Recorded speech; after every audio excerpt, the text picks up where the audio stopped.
السلام علیکم ورحمۃ اللہ وبرکاتہ۔ پیارے سامعین حضرات، ہم محرم الحرام کا مہینہ کیسے گزاریں؟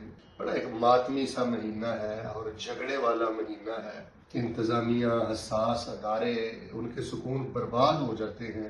تو ایک مسلمان کا محرم الحرام میں کیا کردار ہونا چاہیے اور اس مہینے کو کیسے گزارنا چاہیے؟ تو میں یہ سمجھتا ہوں اس کا سادہ جواب یہ ہے کہ ہم شتر بے مہار نہیں ہیں، ہم لاوارث لوگ نہیں ہیں، ہم یتیم نہیں ہیں کہ ہمیں کسی نے بتلایا نہیں ہے کہ ہم نے محرم کیسے گزارنا ہے اور ہم نے اپنے من کی پوجا کرنی ہے، نفس کی پوجا کرنی ہے، اپنے جذبات کے پیچھے چلتے ہوئے اپنی من پسند شخصیات کو پوجتے ہوئے ہم نے معاشرے کا امن امان برباد کر دینا ہے۔ تو ہم اس طرح کے لاوارث لوگ نہیں ہیں جی۔ دین اسلام میں ہمارے لیے مکمل رہنمائی ہے۔ تو اس کا سادہ جواب یہ ہے کہ ہم نے محرم الحرام کا مہینہ، پہلا اسلامی مہینہ، بڑے جذبے سے گزارنا ہے، بڑے ولولے سے گزارنا ہے اور اخلاق میں آگے بڑھنا ہے، صحیح عقیدے میں آگے بڑھنا ہے۔ اور کیسے گزارنا ہے، اس کے لیے رسول اللہ صلی اللہ علیہ وسلم کی جو حدیث ہے، جو سنت ہے، وہ ہمارے لیے بہترین نمونہ ہے۔ یہی تو اللہ تعالیٰ نے فرمایا ہے نا، لَقَدْ كَانَ لَكُمْ فِي رَسُولِ اللَّهِ أُسْوَةٌ حَسَنَةٌ۔ جو بندہ کل قیامت والے دن اللہ تعالیٰ کی بارگاہ میں پیش ہونا چاہتا ہے، جو کل قیامت والے دن اللہ تعالیٰ کا دیدار چاہتا ہے، اللہ تعالیٰ سے پیار محبت کی باتیں چاہتا ہے، اس بندے کے لیے رسول اللہ کی زندگی بہترین نمونہ ہے۔ بھئی رسول اللہ صلی اللہ علیہ وسلم کے دور میں محرم الحرام کا مہینہ آتا تھا، بالکل ویسے گزاریں جیسے آپ گزارتے تھے۔ محرم الحرام میں لوگ فوت بھی ہوتے تھے، محرم الحرام میں خوشیاں بھی ہوتی تھیں، محرم الحرام میں خوشگوار اور ناخوشگوار سارے معاملات رسول اللہ کی زندگی میں ہوتے تھے۔ تو نبی علیہ السلام سے اس مہینے میں نہ تو کوئی اترانا ثابت ہے، نہ کوئی رستے بلاغ کرنا ثابت ہے، نہ کوئی بے صبری کے ماتم ثابت ہے، نہ کوئی جشن ثابت ہے۔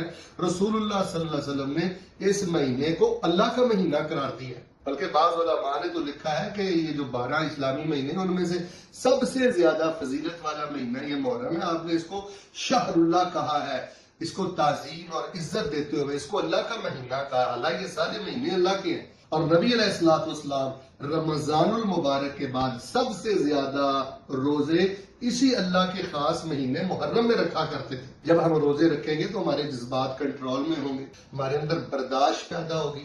یہ جو افراتفری ہے، لڑائی جھگڑے ہیں، اور ہم نے یہ کفر و شرک اور گستاخی کی مشینیں فٹ کی ہوئی ہیں اور پاک باز ہستیوں کے جج بیٹھے ہوئے ہیں، تو یہ جو فتنہ انگیزیاں ہیں یہ انشاءاللہ ختم ہو جائیں گی۔ تو باہر سورج جی، میں تو یہی عرض کرنا چاہتا ہوں کہ ہمارے ہاں یہ المیہ کہہ لیں کہ تکلیف دہ بات کہہ لیں کہ قومیں نئے سال میں نئے عہد کرتی ہیں، نئے ارادے، نئے جذبے لے کر آگے بڑھتی ہیں۔ ہمارا نیا مہینہ شروع ہوتا ہے تو رونا دھونا شروع ہو جاتا ہے اور بالکل ہم اپنے سے باہر ہو جاتے ہیں۔ بھائی ہم نے مانا کہ اس مہینے میں ایک بہت بڑی شہادت ہوئی ہے، جو حضرت حسین رضی اللہ تعالیٰ عنہ کی شہادت کو مظلومانہ شہادت نہیں کہتا۔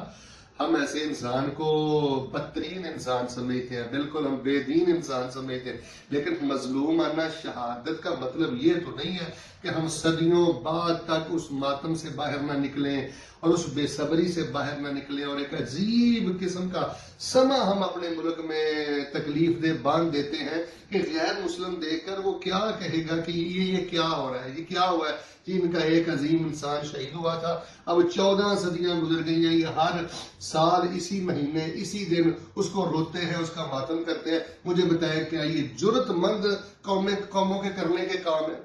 بھائی شہادت یہ عظمت ہے، شہادت یہ رفعت ہے، یہ اللہ کا فضل ہے، اللہ قبول فرمائے۔ لیکن ہمیں دین یہ صبر کا حکم دیتا ہے، برداشت کا حکم دیتا ہے۔ اور پھر یہ سب سے بڑی بات یہ ہے کہ سیدنا حسین رضی اللہ تعالیٰ کے بیٹے، پوتے، پڑپوتے، ہم نے الحمدللہ جو اصل مصادر ہیں ان کو دیکھا ہے، ان میں کہیں بھی ہمیں یہ ماتم، یہ بے صبری اور یہ جو کچھ ہم پاکستان بر صغیر پاک و ہند میں دیکھتے ہیں، واللہ العظیم یہ کبار ائمہ اہل بیت کی سیرت میں ہمیں نہیں نظر آتا۔ تو ایک تو میں یہ کہوں گا جی، سیدنا حسین رضی اللہ تعالیٰ عنہ کی شہادت کی آڑ میں یہ جو ایک افراتفری ہوتی ہے اور ایک رستے بند ہوتے ہیں، خطرات ہوتے ہیں، لڑائیاں ہوتی ہیں، تصادم ہوتے ہیں، جھگڑے ہوتے ہیں، ملک کا امن امان برباد ہوتا ہے، یہ طور طریقے ہمیں دین سے نہیں ملتے، ہمیں اہل بیت سے نہیں ملتے۔ یہ بہت بعد کے سلسلے ہیں، اور یہ جو بعد کے سلسلے ہیں یہ دین نہیں ہے۔ امت اس وقت یہ فتنوں کی متحمل نہیں ہے۔ اس وقت آپ بڑے پرخطر دور سے گزر رہے ہیں۔ یورپ کے حالات آپ کے سامنے ہیں، امریکہ کے حالات آپ کے سامنے ہیں، اسرائیل کے کالے کرتوت آپ کے سامنے ہیں۔ تو دیکھیں بھئی ہم نے کیا پاکستان میں لڑ کر ہی مرنا ہے؟ میرا تمام اہل پاکستان کے مذہبی فرقوں سے اور سیاسی جماعتوں سے ایک سوال ہے، کیا ہم نے صرف لڑنا ہی سیکھا ہے؟ تو اللہ تعالیٰ کی حضور دعا ہے کہ اللہ تعالیٰ ہمیں امن عطا فرمائے اور اللہ تبارک و تعالیٰ ہم سب سے راضی ہو جائے۔ اس مہینے میں اگر آپ کو عربی نہیں آتی، پنجابی میں، اردو میں زیادہ سے زیادہ جن صحابہ کے آپ کو نام آتے ہیں نا، ان صحابہ کے نام لے کر دعائیں کریں اور ان کے واقعات بیان کریں۔ اللہ تبارک و تعالیٰ ہمیں سمجھ اور عمل کی توفیق عطا فرمائے۔